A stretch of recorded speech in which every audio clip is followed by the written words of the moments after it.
Assalamualaikum warahmatullahi wabarakatuh. Saya Rafika Andani dengan NIM S1W022169 Prodi Pendidikan Guru Sekolah Dasar akan mempresentasikan mata kuliah Profesi Kependidikan yang diampu oleh Ibu Dian Indraswati, MPD. Langsung saja kita ke materi pertama, yaitu tentang kompetensi guru. Kompetensi guru merupakan hal yang menggambarkan kualifikasi atau kemampuan seseorang, baik itu secara kualitatif maupun secara kuantitatif. Hal ini dikemukakan oleh Uzair Usman pada tahun 1997. Adapun jenis-jenis dari kompetensi guru ini yaitu yang pertama, kompetensi pedagogik. Kompetensi pedagogik ini yaitu memfokuskan kepada ilmu ataupun cara seseorang guru itu dapat memahami materi apa yang akan dibelajarkannya. Lalu yang kedua yaitu kompetensi kepribadian. Kompetensi kepribadian ini bersifat abstrak, yaitu bagaimana cara guru tersebut dinilai dari penampilannya, dari tingkah lakunya, dan lain sebagainya. Lalu yang ketiga ada kompetensi sosial. Kompetensi sosial ini yaitu bagaimana cara guru tersebut dapat meyakini dirinya bahwa ia merupakan dari masyarakat sosial yang harus memiliki komunikasi yang baik, cara bersosialisasi yang baik, baik itu dengan siswa-siswinya, dengan para wali murid, dan juga para sesama guru. Lalu yang keempat yaitu kompetensi profesional. Kompetensi profesional ini diyakini bahwa seseorang guru harus menguasai metode atau bahan ajar yang akan dibelajarkannya pada para siswa-siswinya. Adapun aspek-aspek dalam kompetensi guru ini, yang pertama yaitu aspek pengetahuan, yang kedua aspek pemahaman, yang ketiga aspek kemahiran, yang keempat aspek nilai, yang kelima aspek sikap, dan yang terakhir yaitu aspek minat.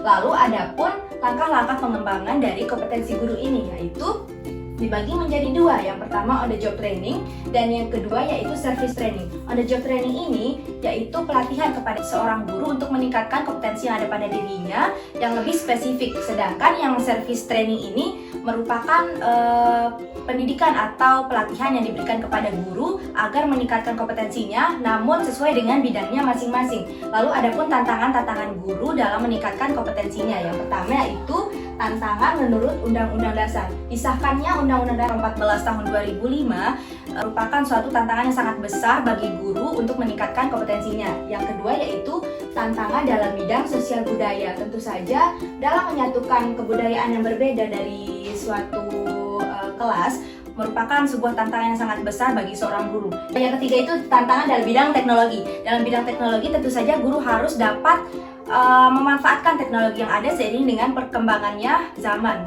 Dalam hal ini guru dituntut untuk selalu dapat menggunakan teknologi-teknologi yang tersedia. Lalu yang terakhir yaitu tantangan dalam bidang politik. Dalam bidang politik ini seiring dengan perkembangan zaman lalu adanya perbedaan budaya, tentu saja para guru ini menerapkan kebijakan-kebijakan yang sudah ditetapkan oleh pemerintah sehingga ia harus mengikuti kebijakan-kebijakan tersebut yang merupakan suatu tantangan yang sangat besar bagi seorang guru. Lalu selanjutnya yaitu ke materi yang kedua tentang keterampilan dasar mengajar. Keterampilan dasar mengajar ini merupakan kemampuan yang harus ada dalam diri seorang pendidik yang sifatnya khusus agar dapat melaksanakan tugas mengajarnya dengan baik. Adapun macam-macam dari keterampilan dasar mengajar ini, yang pertama yaitu keterampilan bertanya. Seorang guru harus memiliki keterampilan dalam bertanya agar suatu kelas itu tetap kondusif ketika para siswa mengajukan jawabannya. Lalu yang kedua yaitu tentang keterampilan menjelaskan. Keterampilan menjelaskan ini memfokuskan kepada guru bagaimana ia dapat memberikan penjelasan secara lisan kepada siswa-siswinya secara terstruktur. Lalu yang ketiga yaitu menggunakan variasi. Keterampilan menggunakan variasi ini tentu saja harus digunakan seorang guru agar tidak monotonnya pembelajaran dalam suatu kelas. Lalu yang selanjutnya yaitu memberikan penguatan. Memberikan penguatan ini harus diberikan oleh seorang guru agar siswa-siswinya termotivasi dalam melakukan kegiatan pembelajaran.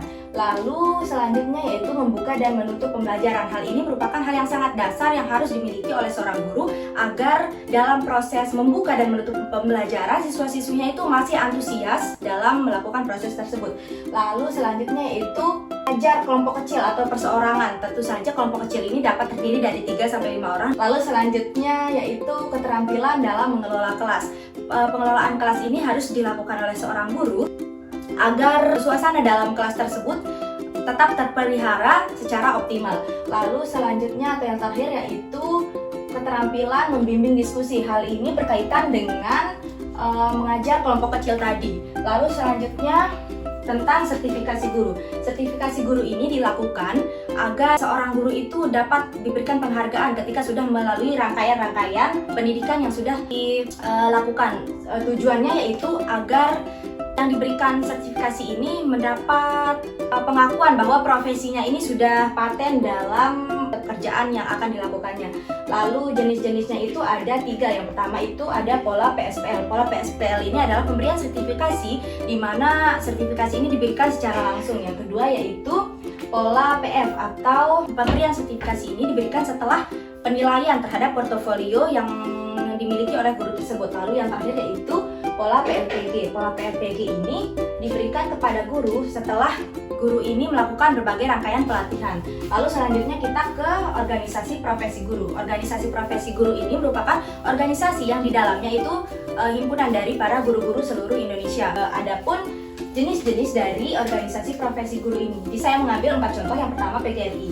PGRI merupakan singkatan dari Kesatuan Guru Republik Indonesia. Yang kedua yaitu ISPI, Ikatan Sarjana Pendidikan Indonesia. Yang ketiga ada MGMP, Musyawarah Guru Mata Pelajaran. Dan yang terakhir ada IGI, Ikatan Guru Indonesia, di mana organisasi profesi guru ini bertujuan agar meningkatkan kesejahteraan bagi guru itu sendiri dan juga meningkatkan kesejahteraan bagi dunia pendidikan yang ada di Indonesia.